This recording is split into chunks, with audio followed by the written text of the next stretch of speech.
सैया भाई कोतवाल अब डर काहे का 5-10 हज़ार 12 हज़ार रुपये तनख्वाह पाते हैं, लेकिन उनका अगर देखिए आलीशान बंगला और कार से चल रहे हैं, बड़ी बड़ी बातें करते हैं। भाई उनकी कहाँ से कौन सी इनकम बढ़ गई है ऐसी? जो सबसे ज़्यादा पैसा दे रहा है उसी को अपनी आईडी दे रहे हैं, वो जैसा चाहे उस तरह से फीडिंग करे। तो इनको तो पैसे से मतलब है, तो घोटाला तो होगा ही।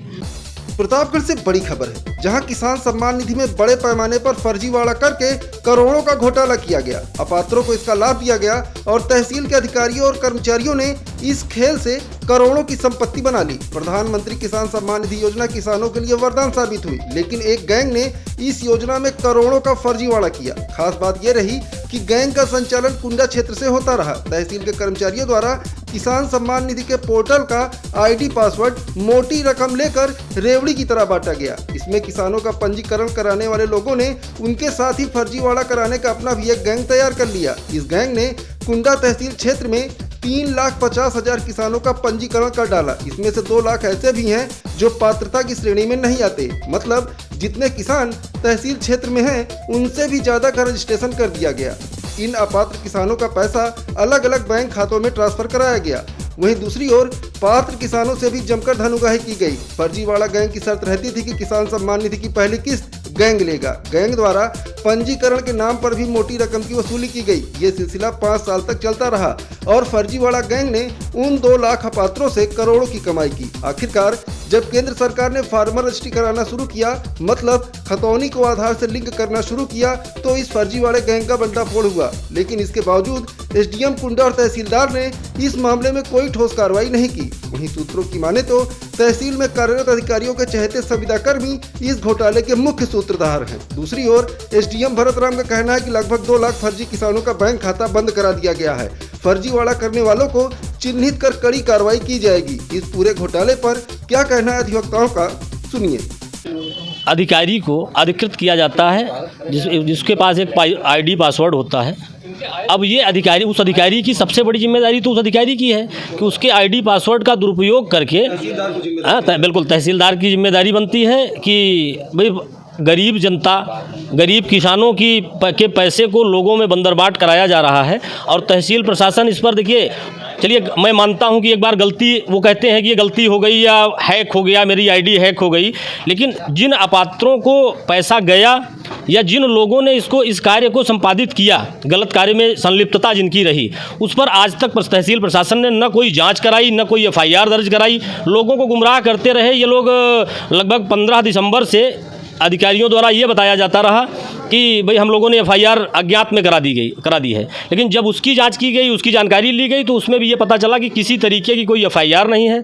15 दिन तहसील कैंपस में कार्यरत जितने कंप्यूटर ऑपरेटर हैं या अन्य क्षेत्र से दूर दूर से कंप्यूटर ऑपरेटरों को बुला करके पंचवटी में 40-50 लोगों की संख्या में 15 से 20 दिन ये सारे मामले का डिलीट कराया गया। लेकिन डिलीट कराया गया, ये अच्छी बात है, माननीय एसडीएम साहब ने संज्ञान लिया, लोगों को जो गलत चीज़ें थी उस पर चलिए उनको हटाया, अपात्र जो पाए गए उनको डिलीट किया गया। लेकिन जिन्होंने किया इस कार्य को, जिनकी संलिप्तता से ये गलत कार्य हुआ, उनके खिलाफ कोई कार्यवाही नहीं की गई, कोई आवाज़ नहीं उठाई गई, न उनकी आज तक कोई जांच की जा रही है। वो तहसील में आज भी कार्यरत हैं। भाई ऐसे हमारे यहाँ तहसील में ऐसे कर्मचारी हैं, प्राइवेट संविदा कर्मी, जो 2,000 जिनकी 5-10 हज़ार 12 हज़ार रुपये तनख्वाह पाते हैं, लेकिन उनका अगर देखिए आलीशान बंगला और कार से चल रहे हैं, बड़ी बड़ी बातें करते हैं। भाई उनकी कहाँ से कौन सी इनकम बढ़ गई है ऐसी? तो इसी तरीके के फर्जीवाड़े, जब फर्जीवाड़े की बात की जाए तो तहसील कैंपस में हमारे और भी तमाम तरीके की अनियमितताएँ, तमाम तरीके की समस्याएं व्याप्त हैं। लेकिन अब ये है, वही है कि अधिकारियों की साठगांठ के बिना तो कोई गलत कार्य नहीं हो सकता ना। तो बिल्कुल संलिप्तता सारे अधिकारियों की हम जहां तक समझ पा रहे हैं, अगर इनकी संलिप्तता ना होती तो ये विषय बहुत बड़ा विषय है, जांच का विषय था। इस पर एफआईआर कराई जाती, कहां से किसने गलत किया, कैसे गलत कराया गया, किसकी सह पर गलत हुआ, सब इस पर जांच कराई जानी आवश्यक थी और सबको पकड़ा जाना, दंडित होना आवश्यक था। लेकिन आज भी हमारा तहसील प्रशासन मौन बैठा है इस पर। मुझको तो ये लगता है कि इसमें तहसील प्रशासन के जिम्मेदार अधिकारी भी लिप्त हैं, इसलिए कि जो तहसीलदार का कोड होता है वो बाहर का कैसे पाएगा। और हमको लगता है कि तहसील कुंडा में जितना फर्जीवाड़ा हुआ है पूरे ज़िले में मिला दिया जाए तो भी कम पड़ेगा। इतना पूरे ज़िले में नहीं हुआ, उससे कई गुना अधिक यहाँ पर किया गया है। और इसके लिए पूर्णतः तहसील प्रशासन और जिम्मेदार अधिकारी जितने वो पूरी तौर से जिम्मेदार हैं, इसलिए कि जानकारी के बाद भी किसी के खिलाफ कोई कार्रवाई नहीं की जा रही। ये यहाँ तहसील में इतनी अव्यवस्था है कि कोई सरकारी कर्मचारी है नहीं, संविदा कर्मी हैं और संविदा कर्मियों के ऊपर भी कोई नकेल नहीं है। वो 10-12 हज़ार की नौकरी करते हैं और उनके पास जेसीबियाँ चल रही हैं, 10 फोर व्हीलर हैं और सारी व्यवस्थाएं हैं। टाउन एरिया में 5-7 मकान हैं उनके। ये पैसा इसी तरीके से आ रहा है, वो लोग पैसा लेकर भ्रष्टाचार को बढ़ावा दे रहे हैं और इसमें संबंधित अधिकारियों का भी सहयोग प्राप्त है उनको। अभी तक इन पर कोई कार्रवाई नहीं की। उसकी वजह यही है कि सैया भय कोतवाल अब डर काहे का, कराने वाला भी अधिकारी है, तो अब अधिकारी की का बर्दस्त अगर प्राप्त है तो कार्रवाई का कोई डर होगा नहीं। जब कोई डर नहीं है तो लिहाजा धड़ल्ले से चल रहा है व्यवसाय। जो भी संलिप्त लोग रहे वो आज भी तहसील में उसी तरह काम कर रहे हैं। करोड़ों रुपए डकारने के बाद आज भी वो सीना तान के टहल रहे हैं। उनके खिलाफ न तो किसी तरह की दंडात्मक कार्रवाई की गई, न ही पैसे की रिकवरी के लिए एसडीएम महोदय द्वारा कोई भी कदम उठाया गया है। सारी गोपनीय फाइलें उन्हीं के हाथ के नीचे से होकर जी बिल्कुल उन्हीं के हाथ से होके गुजर रही हैं। तो मैं तो सिर्फ ये कहना चाहूँगा, मैं माननीय जिलाधिकारी महोदय प्रतापगढ़ से ये अपील करना चाहूँगा, निवेदन करना चाहूँगा कि इसका स्वतः संज्ञान लें और कुंडा तहसील में किसान सम्मान निधि के संबंध में हुए इस व्यापक घोटाले की जाँच एक टीम गठित करके जांच कराई जाए और जांच कराने के बाद जो भी उसमें दोषी पाए जाते हैं, चाहे वो प्रशासनिक अधिकारी हों, चाहे वो संविदा कर्मचारी हों, उनके खिलाफ कठोरतम दंडात्मक कार्यवाही की जानी चाहिए। भ्रष्टाचार करने वाले लोग जो न्यूनतम बेसिक पे पे हैं, उन लोगों द्वारा भ्रष्टाचार करके माननीय प्रधानमंत्री जी के स्वप्न को तार तार किया गया।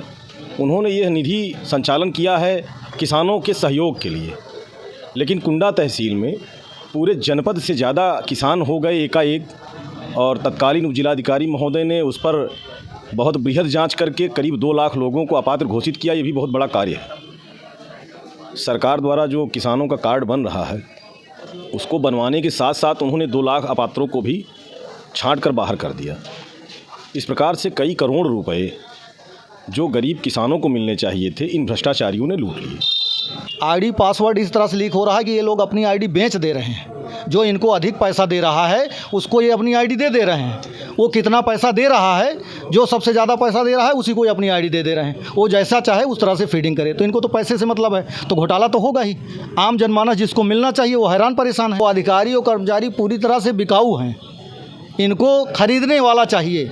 आपके पास पैसा हो, आप इनको खरीद लीजिए, चाहे जो कराइए, तो न्याय कैसे मिलेगा।